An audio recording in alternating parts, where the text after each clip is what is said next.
Okay. Hello students, how are you.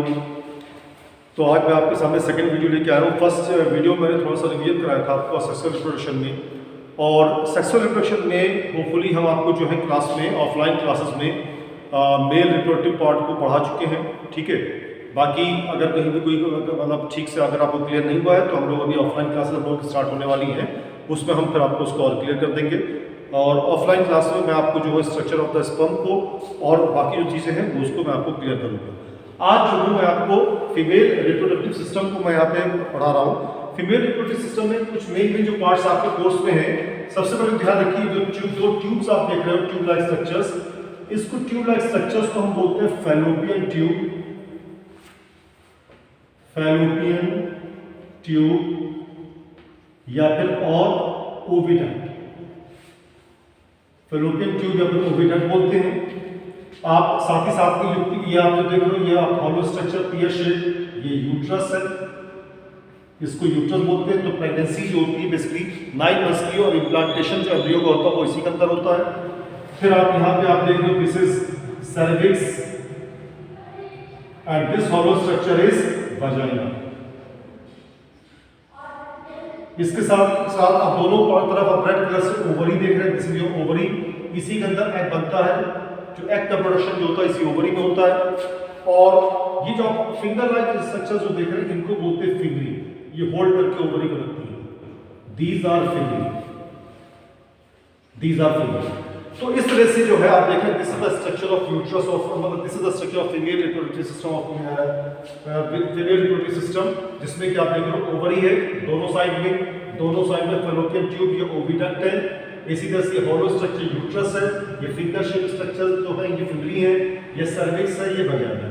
Okay, अब यहाँ पे एक चीज का आपको बस ध्यान क्या रखना है कि जो फर्टिलाइजेशन होता है, फर्टिलाइजेशन टेक्स प्लेस हियर, और यहाँ पे जो फर्टिलाइजेशन होता है इस स्ट्रक्चर को हम बोलते हैं, यहाँ पे फर्टिलाइजेशन होगा फैलोपियन ट्यूब में, इसको बोला जाता है एम्प्यूला, ये एम्प्यूला होता है। तो स्पर्म्स जो है इस रूट से ऊपर जाते हैं, इस रूट से जाएंगे, यहाँ स्पर्म आएंगे, इधर से एग आता है एम्प्यूला रीजन में, और यहाँ पे फर्टिलाइजेशन जो है वो होता है। ठीक है, तो fertilisation takes place in the ampulla region of fallopian tube. Hopefully चीज क्लियर हो गई होगी। तो अब यहाँ पे सबसे पहली चीज बस आपको ध्यान रखना है कि फर्टिलाइजेशन की अगर मैं बात करूं तो फर्टिलाइजेशन क्या है, ये तो आपको समझ में आ गया होगा स्ट्रक्चर क्या। फर्टिलाइजेशन थोड़ा समझ लेते हैं। तो फर्टिलाइजेशन क्या है, व्हाट इज फर्टिलाइजेशन। तो fertilisation is the fusion of sperm of male and the egg of female. तो स्पर्म और एग के फ्यूजन को हम फर्टिलाइजेशन कहते हैं। ओके, दूसरी चीज आप ये ध्यान रखिएगा, फीमेल्स में फर्टिलाइजेशन होता है एंड दैट इज इंटरनल। तो ह्यूमन बींग्स में फर्टिलाइजेशन फीमेल बॉडी में इंटरनली होता है। ये सेकंड पॉइंट है। थर्ड पॉइंट जो आपको रिमेंबर रखना है, जैसे ये थर्ड पॉइंट आपको ये ध्यान रखना है कि it occurs in the ampulla region of fallopian tube. तो ampulla region of fallopian tube में होता है। फोर्थ पॉइंट आप ध्यान रखेंगे कि अकर्स ओनली, ये कब होगा, जब स्पर्म और ओवम दोनों जो है एक ही टाइम पे अगर रिलीज हो रहे हैं तभी फर्टिलाइजेशन होगा। अगर दोनों एक ही टाइम पे नहीं रिलीज हो रहे तो फर्टिलाइजेशन नहीं होगा, तो फर्टिलाइजेशन नहीं होगा। क्लियर हो गई चीज। अब इसके आगे की मैं बात करूं थोड़ा सा प्रोसेस का, तो इसके प्रोसेस की मैं बात करूं तो यहां पे ध्यान से समझिए, ovum comes from the ovary to fallopian tube, ovum comes from the ovary to fallopian tube. ठीक है, ये आप देख रहे हैं। सेकंड स्टेप अगर बात करें, sperms enter through vagina, sperm enter through vagina through enter करते हैं और एम्प्यूला रीजन में पहुंचते हैं। दोनों जो थे स्पर्म और आपका एग दोनों जो है पहुंचे एम्प्यूला रीजन में। उसके बाद क्या होगा, sperm enters the egg and so fusion of the nucleus of sperm and egg, और दैट फ्यूजन जो है हम क्या बोलते हैं, फर्टिलाइजेशन। तो कुछ आप ऐसा समझ सकते हैं, यहाँ पे आप कुछ ऐसा समझ सकते हैं कि सपोज यहां पे आपका ये एग है, ये न्यूक्लियस है, this is your egg, this is the egg and nucleus इस तरह से आएगा, सॉरी ये स्पर्म इस तरह से आएगा।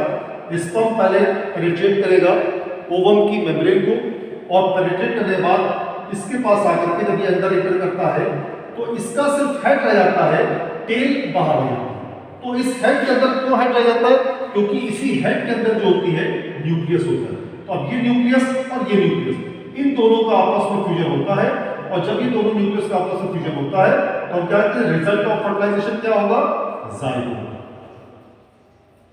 तो फिर से समझिएगा कि यहां पे न्यूक्लियस जो एग का था, ठीक है, न्यूक्लियस जो कि स्पर्म का था, दोनों न्यूक्लियस का आपस में फ्यूजन हुआ, हमने कहा फर्टिलाइजेशन हो गया।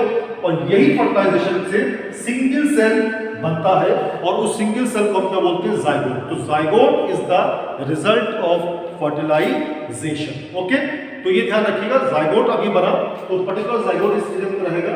4 to 5 डेज ये जाइगोट यहाँ पे रहता है और after 4 to 5 days it descend down the endometrial wall. मतलब ये कहाँ पे आता है, यूट्रस में आता है। और यूट्रस की वॉल में, यूट्रस में एक एंडोमेट्रियल वॉल होती है, एंडोमेट्रियल वॉल पे आकर के ये ट्रांसप्लांट होता है। तो यहाँ पे ये फर्टिलाइजेशन हुआ, एम्ब्रियो बना, एम्ब्रियो 4 to 5 डेज यहाँ पे रहेगा और 4 to 5 डेज यहाँ जाने के बाद फिर जो है यहाँ पे पर्टिकुलर कुछ इस तरह की ये आपका वॉल फॉर्मेशन होती है जिसको एंडोमेट्रियल वॉल बोल रहे हैं। ये एंडोमेट्रियल वॉल है, ये भी एंडोमेट्रियल वॉल है और जो एग आएगा वो यहाँ पे आकर के ट्रांसप्लांट हो जाएगा। अब ये यहाँ पे आके ट्रांसप्लांट हुआ, 9 मंथ्स की प्रेगनेंसी चलेगी। इस 9 मंथ्स की प्रेगनेंसी को हम गेस्टेशन पीरियड बोलते हैं, ठीक है, GESTATION। इस 9 मंथ्स की पीरियड को गेस्टेशन पीरियड बोलते हैं, जिसमें कि एम्ब्रियोलॉजी होती है, एक फुल फ्लेज फीटस बनता है और फीटस के बनने के बाद पार्टूरिशन होता है। पार्टूरिशन बोले तो चाइल्ड डिलीवरी, फीटस के बनने के बाद पार्टूरिशन होता है, ठीक है। पार्टूरिशन मतलब होता है चाइल्ड डिलीवरी। ओके, तो पार्टूरिशन होगा, चाइल्ड डिलीवरी होगी और उसके बाद जो है ये पूरा प्रोसेस फर्टिलाइजेशन और रिप्रोडक्शन का कंप्लीट होता है।